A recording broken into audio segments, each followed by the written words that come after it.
आज हम लोग जो है कि जो खान सर का पॉकेट जीके है उससे साइंस का सीरीज प्रारंभ कर रहे हैं और इसमें आज पहला ही दिन बायोलॉजी प्रारंभ कर रहे हैं और बायोलॉजी में जो सबसे ज़्यादा महत्वपूर्ण है सेल कोशिका, उसी से हम लोग जो कि आज अध्ययन करेंगे।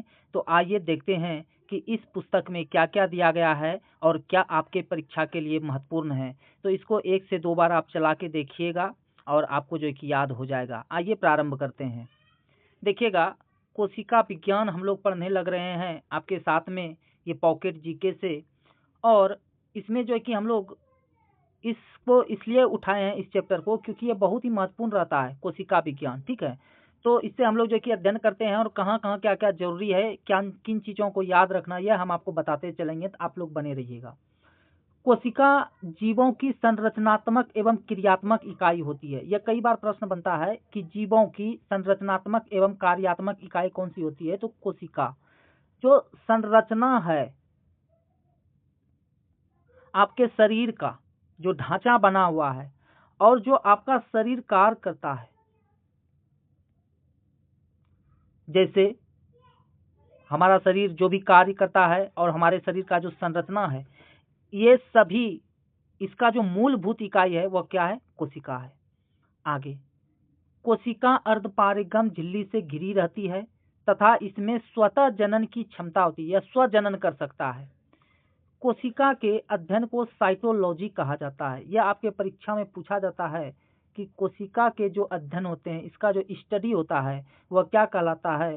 तो इसको कहते हैं साइटोलॉजी, ठीक है। तो यह याद रखिएगा आप लोग, साइटोलॉजी कहते हैं।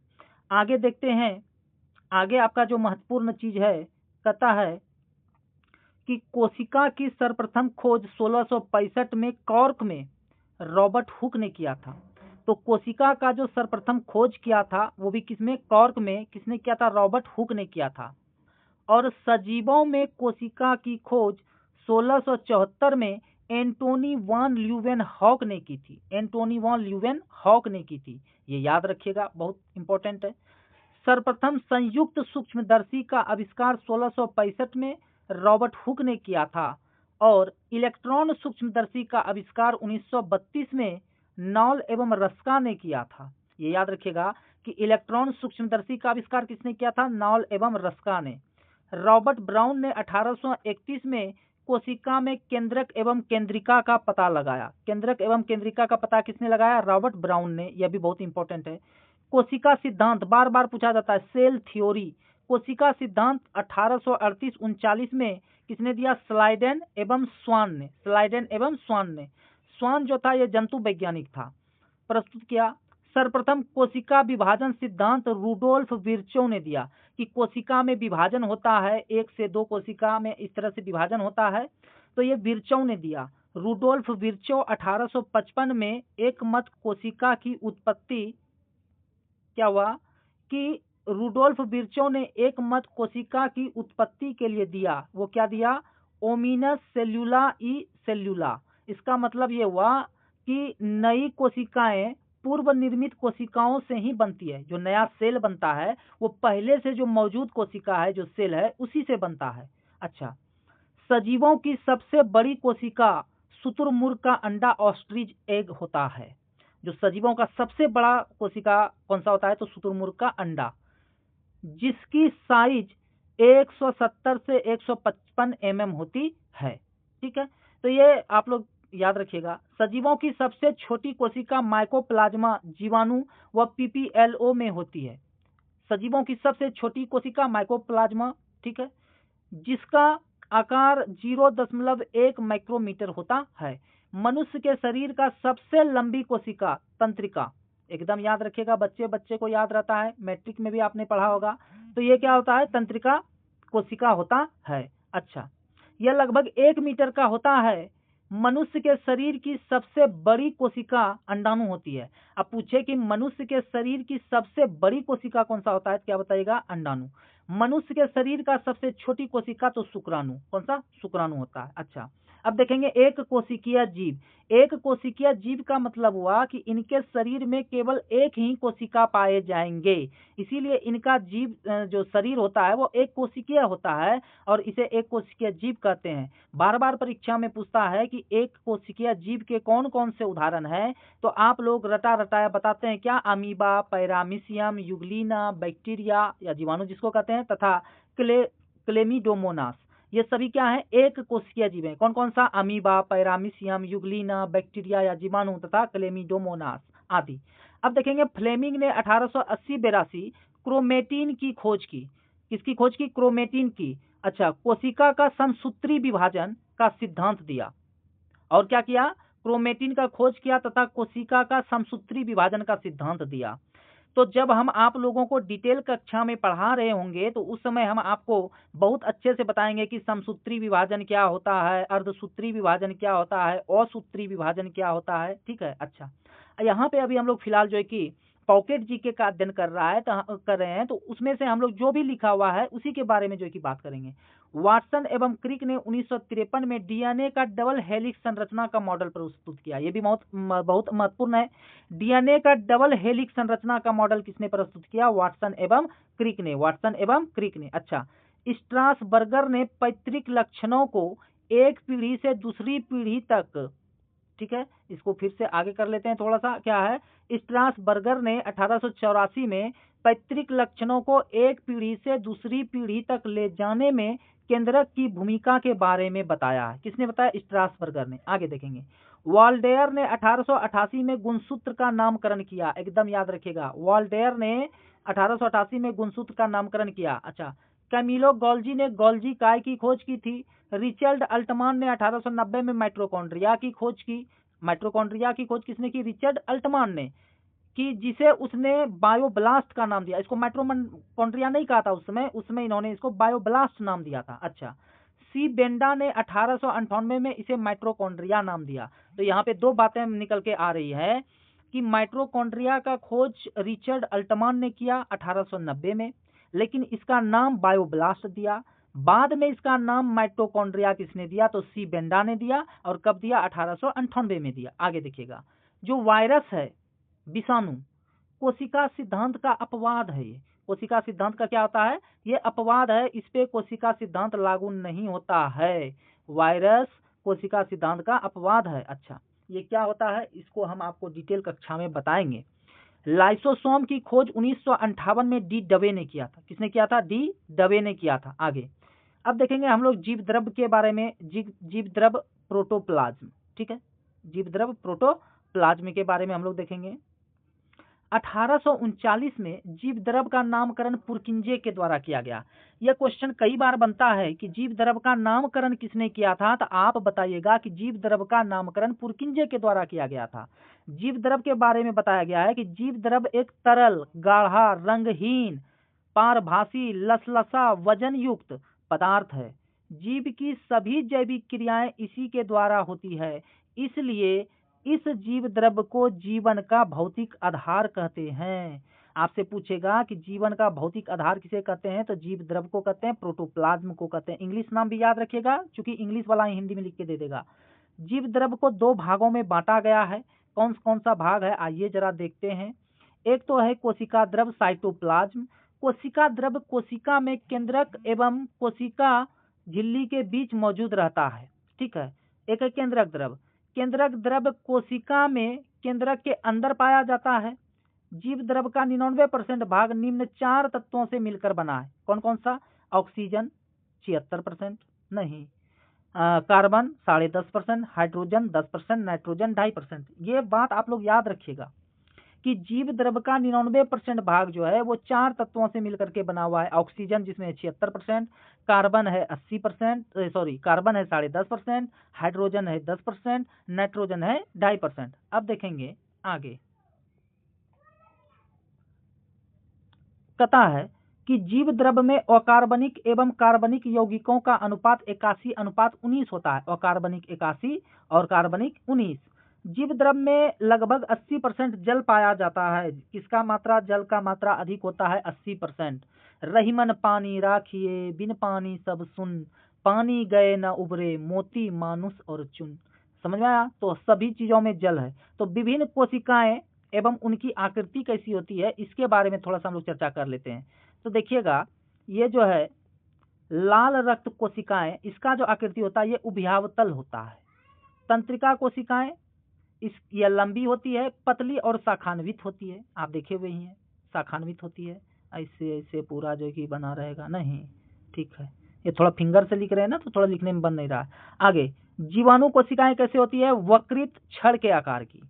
शैवाल कोशिकाएं अंडाकार एवं कसाव युक्त। और पराग कण कैसा होता है? ये गोलाकार एवं कांटेदार होता है, ठीक है। आगे चलते हैं। अब ये देखिएगा, विभिन्न कोशिकाएं एवं उनकी माप जो है कि माइक्रोमीटर में दिया गया है। तो ये सब कोई खास आपके लिए इंपॉर्टेंट है नहीं, लेकिन एक बार फिर भी देख लीजिए। माइकोप्लाज्मा जीवाणु 0.1 माइक्रोमीटर या 0.0001 मिलीमीटर सबसे छोटी कोशिका होती है। सामान्य जीवाणु कोशिकाएं 0.2 से 10 माइक्रोमीटर, अमीबा 250 से 750, लाल रक्त कणिकाएं 7 माइक्रोमीटर, जिराफ की तंत्रिका कोशिकाएं अधिकतम ऊंचाई 2 मीटर, पादप कोशिका 10 से 100 माइक्रोमीटर, और शुतुरमुर्ग का अंडा जो होता है ये 15 से 13 सेंटीमीटर 1.4 किलोग्राम, ठीक है। ओके, तो ये जो है कि आगे चलते हैं हम लोग। अब देखेंगे एक कोशिकीय और बहुकोशिकीय। देखिए, जीव दो प्रकार के होते हैं। उनके शरीर में मौजूद कोशिका के आधार पे नहीं, उसके जीवों को दो भागों में बांटा गया। एक तो एक कोशिका, इसके शरीर में एक ही कोशिका होता है, अभी बताए थे ऊपर। इनका शरीर केवल एक कोशिका का बना होता है तथा सभी कार्य केवल एक ही कोशिका द्वारा संपादित किए जाते हैं, जैसे अमीबा, पैरामीशियम, युगलिना, बैक्टीरिया यानी जीवाणु, और क्लेमिडोमोनास, ठीक है। ये एक कोशिकीय जीव है। बहुकोशिकीय, इनका शरीर कई कोशिकाओं से बना होता है तथा सभी कार्य कोशिका के समूह के द्वारा संपादित किए जाते हैं, जैसे केंचुआ, मेढक, मछली, पक्षी, मनुष्य, सांप, गाय, भैंस, घोड़ा। बात समझ में आ रहा है? आगे देखिएगा, एक होता है प्रोकैरियोटिक कोशिका और एक होता है यूकैरियोटिक कोशिका। देखिए, जब जीवन की उत्पत्ति हुआ तो सबसे पहले जो कोशिका होता था, पुरानी कोशिका प्रोकैरियोटिक, जो उतना विकसित नहीं होता था, अर्ध विकसित होता था, उसी को कहते थे प्रोकैरियोटिक कोशिका। इसमें केंद्रक अर्ध विकसित व बिना केंद्रक झिल्ली के होता है। जीवाणु, विषाणु, माइकोप्लाज्मा, नीलहरी शैवाल इत्यादि में कोशिकांग का अभाव होता है। बात समझ में आया? तो इसमें प्रोकैरियोटिक कोशिकाएं पाई जाती है। अब यूकैरियोटिक, ये आधुनिक कोशिकाएं हैं और ये विकसित कोशिकाएं हैं। इसमें केंद्रक के चारों ओर पूर्ण विकसित केंद्रक झिल्ली पाई जाती है, जो सभी पौधे व जंतुओं में उपस्थित होती है। सभी पौधे और जंतुओं में इनमें पूर्ण विकसित कोशिका भित्ति पाई जाती है, जो पादपों में सेलुलोज की व जंतुओं में लाइपोप्रोटीन की बनी होती है। पादपों में सेलुलोज की और जंतुओं में लाइपोप्रोटीन की बनी होती है।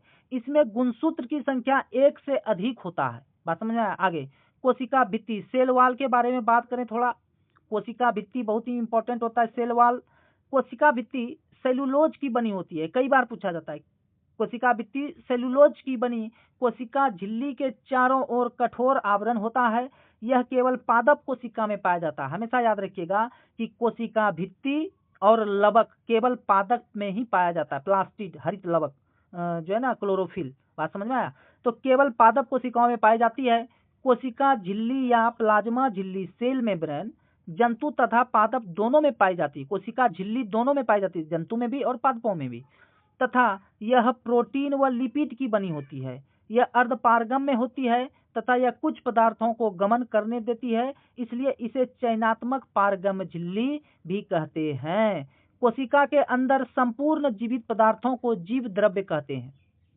कोशिका के अंदर संपूर्ण जीवित पदार्थों को जीव द्रव्य कहते हैं। वैज्ञानिक हेक्सले ने बताया कि जीव द्रव्य जीवन का भौतिक आधार होता है।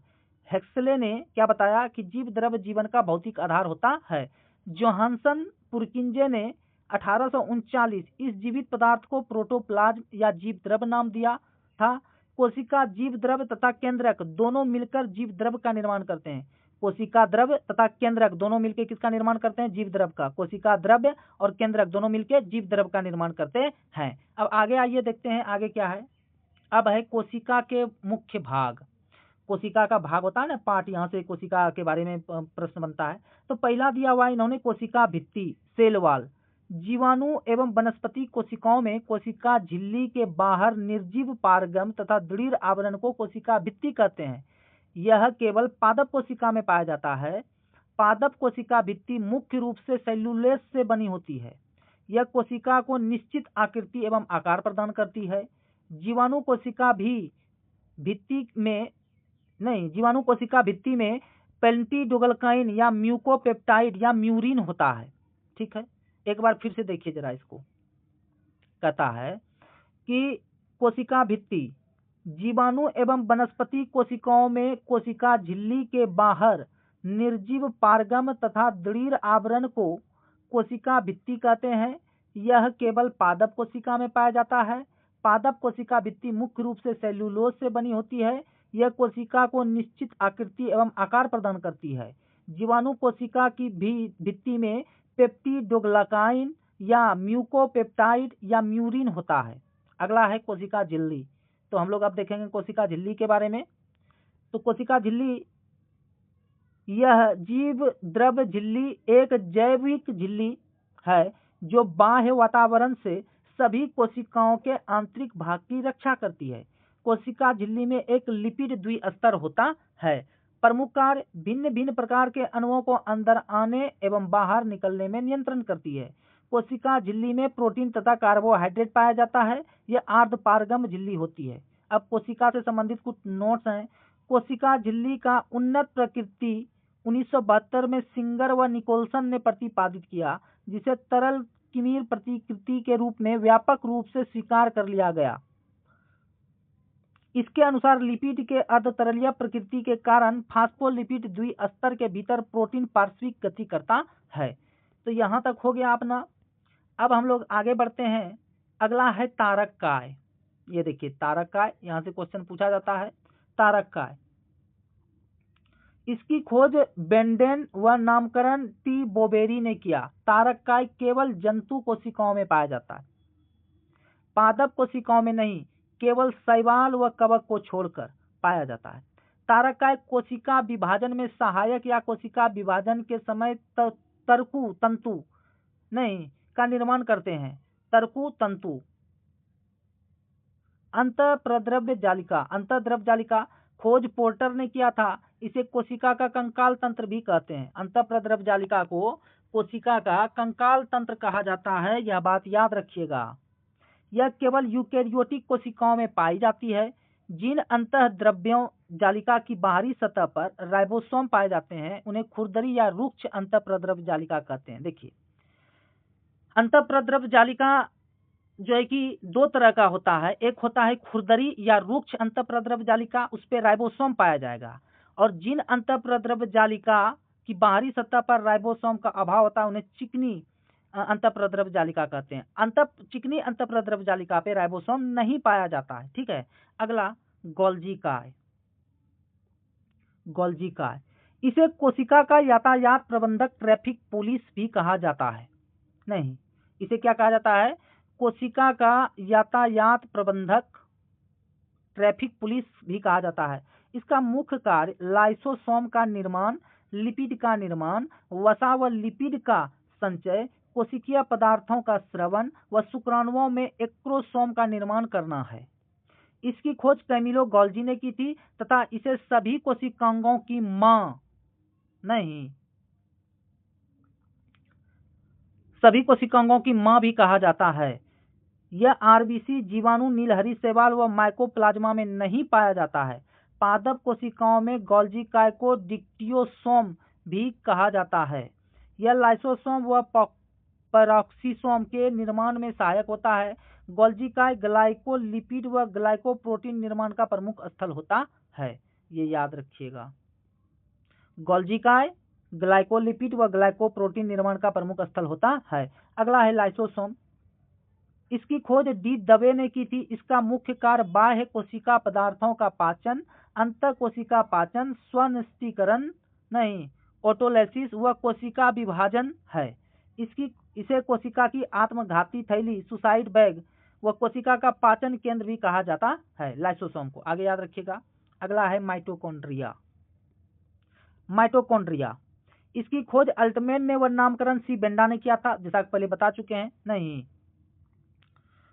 तो इसका खोज अल्टमैन ने और नामकरण किसने किया? सी बेंडा ने किया। इसमें ऊर्जा का निर्माण व संचय एटीपी के रूप में होता है। इसको श्वसन का केंद्र कहते हैं तथा यह प्रोटीन संश्लेषण में सहायक होता है। इसे कोशिका का शक्ति गृह, पावर हाउस ऑफ सेल कहते हैं। कई बार परीक्षा में पूछा गया है कि पावर हाउस ऑफ सेल किसको कहते हैं? तो माइटोकॉन्ड्रिया। कंफ्यूजन होता है। प्रोटीन की फैक्ट्री पूछे तो राइबोसोम, और पावर हाउस ऑफ सेल पूछे तो माइटोकॉन्ड्रिया। ठीक है, आगे चलते हैं। अगला हमारा है लवक प्लास्टिड। यह है लवक प्लास्टिड। इसका खोज हैकल ने किया। ये केवल पादप कोशिकाओं में पाए जाते हैं तथा अधिकतर लवक में वर्णक होते हैं। लवक पादप कोशिकाओं के कोशिका द्रव्य में पाए जाने वाले गोल या अंडाकार रचना लवक होते हैं। इनके 3 भेद होते हैं, 3 प्रकार के: हरित लवक, अवर्णी लवक और वर्णी लवक। अब देखिएगा हरित लवक, क्लोरोप्लास्ट। हरित लवक नामक हरे रंग के लवक में जीव जगत की सबसे महत्वपूर्ण जैव रासायनिक क्रिया प्रकाश संश्लेषण होती है। हरित लवक को पादप कोशिका का रसोई घर कहा जाता है। इसके अंदर की ओर एक तरल पारदर्शी पदार्थ होता है जिसे स्ट्रोमा कहा जाता है। इसमें डीएनए तथा राइबोसोम होते हैं। ये जो है हरित लवक है। वीडियो 1 से 2 बार आप चला के देखेंगे, आपको याद हो जाएगा। अगला है अवर्णी लवक। इसको बोलते हैं ल्यूकोप्लास्ट। यह एक रंगहीन लवक है जो जड़ों और भूमिगत तनों में पाया जाता है। ये स्टार्च के रूप में भोजन का संग्रह करते हैं। अवर्णी लवक ये मुख्यतः 3 प्रकार के होते हैं: एमाइलोप्लास्ट, एलयूरोप्लास्ट, इलियोप्लास्ट। ठीक है, अगला है वर्णी लवक। इसको बोलते हैं क्लोरोप्लास्ट।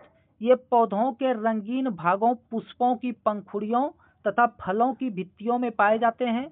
ये पीले, लाल तथा नारंगी रंग के लवक हैं। उदाहरण: टमाटर में लाइकोपेन, चुकंदर में विटामिन तथा गाजर में कैरोटीन आदि वर्णक के कारण इसका रंग निर्धारित होता है। आगे देखते हैं, कुछ नोट्स दिया गया है। इसमें क्या है? कहता वनस्पति को पराबैंगनी किरणों के दुष्प्रभाव से बचाने वाला वर्णक है फाइकोसाइनिन। ये इंपॉर्टेंट है कि वनस्पति को पराबैंगनी किरणों के दुष्प्रभाव से बचाने वाला वर्णक कौन है? फाइकोसाइनिन। आगे, जीवाणु, नील हरित शैवाल व कवक में लवक नहीं पाए जाते हैं। पत्तियों का हरा रंग क्लोरोफिल या पर्णहरित के कारण होता है। टमाटर का लाल रंग लाइकोपीन के कारण होता है। मिर्च का रंग कैरोटीन के कारण व चुकंदर का विटामिन के कारण। गाजर का रंग कैरोटीन के कारण होता है। पत्तियों का रंग पीला कैरोटीन व जेंथोफिल के कारण होता है। पर्णहरित में मैग्नीशियम तत्व पाए जाते हैं। ये बहुत इंपॉर्टेंट है। पर्णहरित में कौन सा तत्व? मैग्नीशियम। ये इंपॉर्टेंट है, पाया जाता है। अच्छा, दूध का पीला रंग कैरोटीन के कारण। दूध का जो पीला रंग होता है ना, दूध का जो पीला रंग होता है, ये होता है कैरोटीन के कारण। कैरोटीन के कारण। और दूध का जो सफेद रंग होता है, ये होता है केसीन के कारण। तो यह 2 बात भी आप याद रखिएगा। आगे चलते हैं। अगला हम बात करेंगे राइबोसोम। देखिए राइबोसोम, इसका खोज पैलाडे ने किया। बहुत इंपॉर्टेंट है। खोज किसने किया? पैलाडे ने। यह प्रोटीन निर्माण का कार्य करता है, इसलिए इसे प्रोटीन संश्लेषण का प्लेटफॉर्म या प्रोटीन का कारखाना या कोशिका का इंजन कहते हैं। कोशिका का इंजन बहुत इंपॉर्टेंट है। यह आरएनए तथा प्रोटीन से बने होते हैं, जिसमें आरएनए का लगभग 80% भाग होता है। यह सबसे छोटा कोशिकांग होता है जिसका निर्माण केंद्रिका न्यूक्लियस के द्वारा होता है। अब राइबोसोम 2 प्रकार के होते हैं, ये दिया हुआ है। आइए देखते हैं कौन कौन सा है।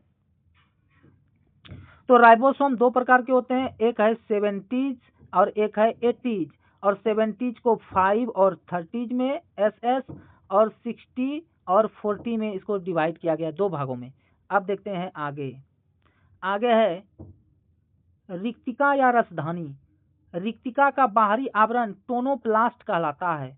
यह पादप कोशिकाओं में बड़ी व जंतु कोशिकाओं में छोटी होती है। नहीं, आगे जंतु कोशिकाओं में यह जल संतुलन का कार्य करती है, जबकि पादप कोशिकाओं में कठोरता प्रदान करती है। आगे देखते हैं कि पादप कोशिका और जंतु कोशिका में क्या अंतर है।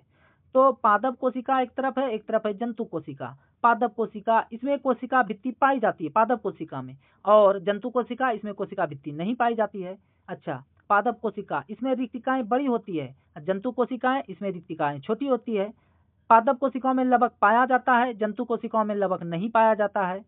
पादप कोशिकाओं में तारक का अनुपस्थित होता है, मतलब नहीं होता है, और जो कि जंतु कोशिकाओं में तारक का उपस्थित होता है, प्रेजेंट होता है। इसका आकार आयताकार होता है। पादप कोशिका का आकार कैसा होगा? आयताकार, और जंतु कोशिका का आकार कैसा होगा? वृत्ताकार, मतलब गोल। तो ये अंतर हम लोगों ने देख लिया। आगे आइए, आगे देखते हैं। अगला है केंद्रक, न्यूक्लियस। केंद्रक की खोज रॉबर्ट ब्राउन ने 1831 में की थी। रॉबर्ट ब्राउन ने, याद रखिएगा।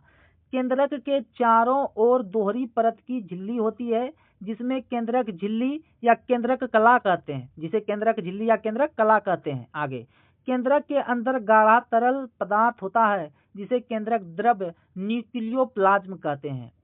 जीवाणु व नील हरित शैवाल में केंद्रक के स्थान पर क्रोमैटिन पदार्थ न्यूक्लियोप्रोटीन कोशिका के मध्य में फैला रहता है। आगे, केंद्रक में 85% प्रोटीन, 10% आरएनए, 5% डीएनए होता है। क्या क्या? 85%। देखिए, केंद्रक में क्या होता है? प्रोटीन नहीं, प्रोटीन कितना परसेंट? देख लीजिए, 85%। प्रोटीन कितना? 85%। आरएनए 10% और डीएनए 5%। तो ये डाटा होता है। प्रोटीन 85, आरएनए 10 और डीएनए 5। आगे देखिएगा, केंद्रक झिल्ली या केंद्रक कला लाइपोप्रोटीन से बनी होती है। केंद्रक द्रव्य न्यूक्लियोप्रोटीन से बना होता है, जिसे कैरियोलिम्फ भी कहते हैं। केंद्रक द्रव्य में कोशिका क्रोमेटिन धागे, आरएनए व राइबोसोम पाए जाते हैं। केंद्रक डीएनए केंद्रक में पाया जाता है, जिसका कार्य आनुवांशिक लक्षणों को एक पीढ़ी से दूसरी पीढ़ी तक स्थानांतरित करना है। कौन? डीएनए करता है। क्रोमेटिन धागे डीएनए व प्रोटीन से मिलकर बने होते हैं। प्रत्येक गुणसूत्र में जीन पाए जाते हैं तथा डीएनए को आनुवांशिक पदार्थ, डीएनए को क्या बोलते हैं? आनुवांशिक पदार्थ, व जीन को आनुवांशिक इकाई कहते हैं। डीएनए को आनुवांशिक पदार्थ कहते हैं और जीन को क्या बोलते हैं? आनुवांशिक इकाई कहते हैं। पूछे कि आनुवांशिक पदार्थ कौन सा है? तो डीएनए। अब पूछे आनुवांशिक इकाई कौन सी है? तो जीन। डीएनए के क्रियात्मक खंड को जीन कहते हैं, और डीएनए के क्रियात्मक खंड को क्या कहते हैं? जीन कहते हैं। आगे चलते हैं। कहता है कि केंद्रक कोशिका के अंदर की सभी उपापचयी तथा रासायनिक क्रियाओं का नियंत्रण करता है, इसलिए इसे कोशिका का निदेशक या नियंत्रक भी कहते हैं। कोशिका का सबसे छोटा कोशिकांग राइबोसोम है। जंतु कोशिकाओं का सबसे बड़ा कोशिकांग केंद्रक, पादप कोशिकाओं का सबसे बड़ा कोशिकांग लवक।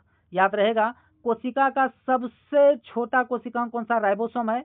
जंतु कोशिकाओं का सबसे बड़ा कोशिकांग पूछ ले, केंद्रक, और पादप कोशिकाओं का सबसे बड़ा कोशिकांग कौन सा है? लवक है। आगे, आरएनए का संश्लेषण केंद्रिका न्यूक्लियस में होता है। डीएनए का एक्स-रे विवर्तन विधि द्वारा विस्तृत अध्ययन विक्लिस व फ्रैंकलिन नहीं किया था। डीएनए का द्रव्यमान पिकोग्राम में मापा जाता है तथा डीएनए पॉलीन्यूक्लियोटाइड श्रृंखला होती है। कोशिका की अचल संपत्ति न्यूक्लिक अम्ल को कहा जाता है। अब अगला है गुणसूत्र। आइए गुणसूत्रों के बारे में पढ़ते हैं। गुणसूत्र क्रोमेटिन के वे धागे जो कोशिका विभाजन के समय संकुचित होकर छोटे छोटे धागों के रूप में पाए जाते हैं, गुणसूत्र कहलाते हैं। प्रत्येक गुणसूत्र में जीन पाए जाते हैं जो आनुवांशिक इकाई कहलाते हैं। जीन। गुणसूत्र डीएनए, आरएनए व हिस्टोन प्रोटीन से मिलकर बने होते हैं।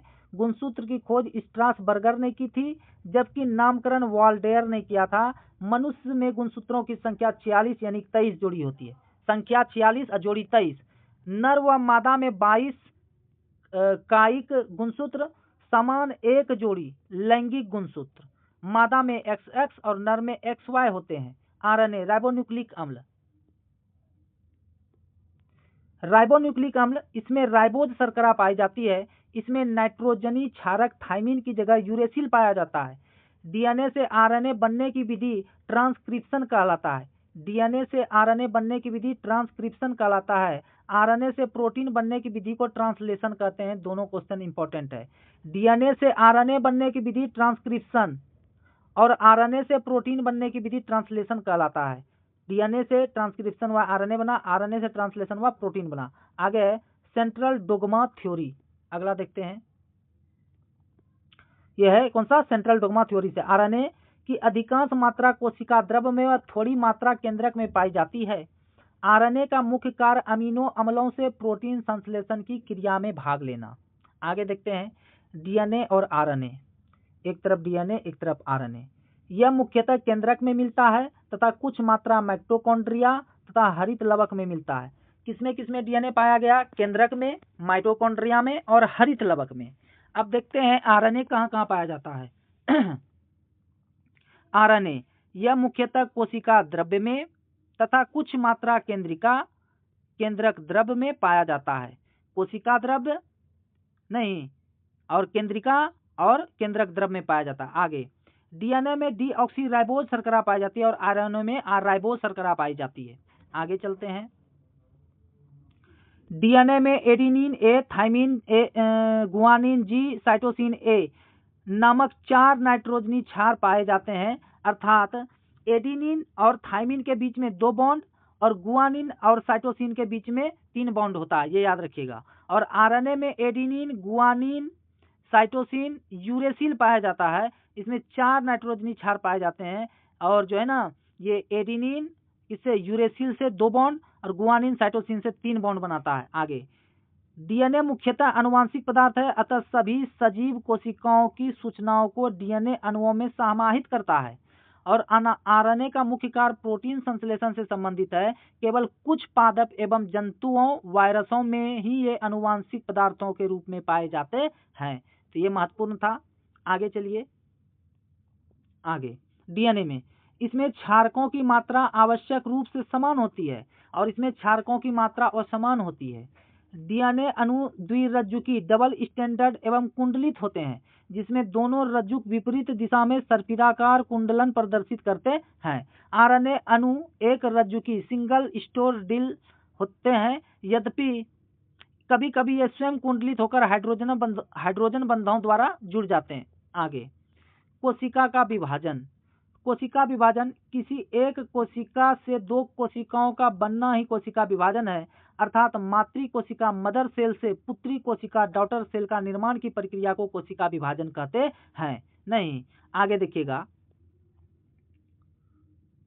कोशिका बनने से लेकर इसके विभाजन द्वारा संतति कोशिका बनने तक होने वाली सारी प्रक्रियाओं को कोशिका चक्र, सेल साइकिल कहते हैं।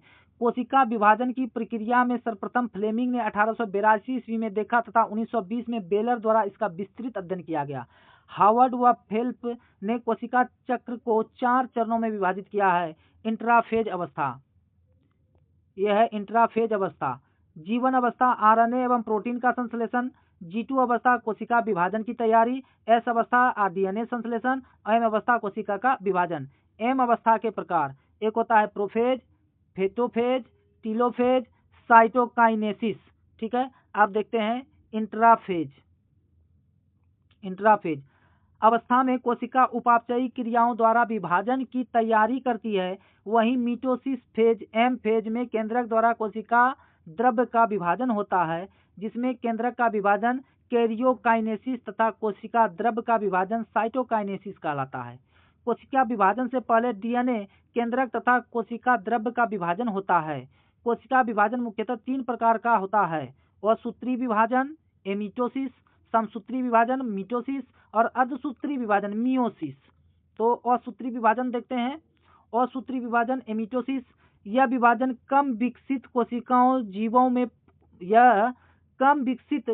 जीवों में पाया जाता है, जैसे जीवाणु, नीलहरित शैवाल, ईस्ट, अमीबा, प्रोटोजोआ। इस विभाजन के पहले केंद्रक विभाजित होता है, फिर कोशिका द्रव्य।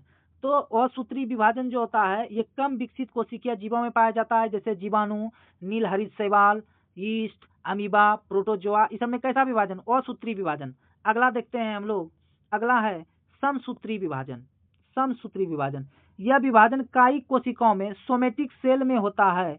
इसमें विभाजन द्वारा एक कोशिका से दो कोशिकाओं का निर्माण होता है तथा दोनों कोशिकाओं में गुणसूत्र की संख्या समान होती है। समसूत्री विभाजन जंतु कोशिकाओं में 1879 में वाल्थर फ्लेमिंग के द्वारा देखा गया तथा सन 1882 में मिटोसिस नाम दिया गया। इस कोशिका विभाजन के दो प्रमुख भाग हैं, कोशिका के केंद्रक का विभाजन और कोशिका द्रव्य का विभाजन। साइटोकाइनेसिस, केंद्रक के विभाजन के बाद कोशिका द्रव्य का विभाजन होता है तथा परिणाम स्वरूप कोशिका द्रव्य दो भागों में बंट जाता है और अंत में कोशिका का पूर्व विभाजन हो जाता है। अगला केंद्रक का विभाजन।